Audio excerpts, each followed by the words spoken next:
Hello friends, जय जगन्नाथ। एटा मोर third day with my सासु ससुर एंड एटा मु बनै दही पखाल कार कार पसंद प्लीज कमेंट रे कहबे।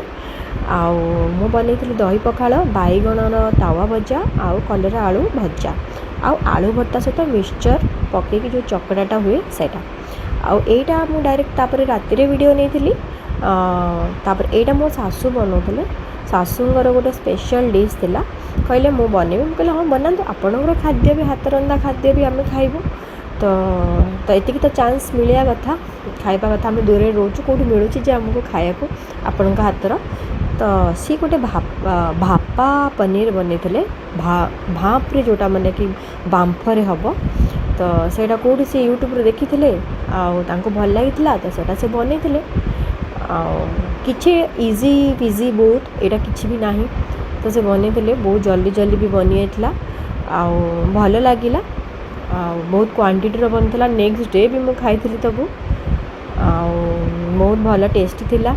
आपण मानू जदि रेसिपी दरकार प्लीज मत कमेंट थ्रू रे जनइबे मु आपन को जनईदेवी किंतु टेस्टी तो थिला बहुत।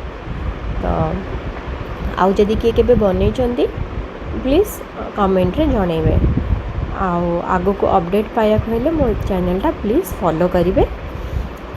ता सहित मु रुटी बन देती फर्स्ट ससुर को बड़ा हो गला ससुर चाखिकी कहे कि यहाँ केमी बनी तो से सासु फर्स्ट ससुर को देले तापर आमे मैंने बसिक खाई एंजॉय करूँ।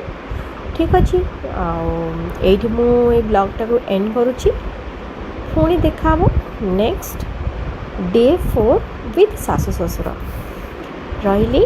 बाय बाय, जय जगन्नाथ।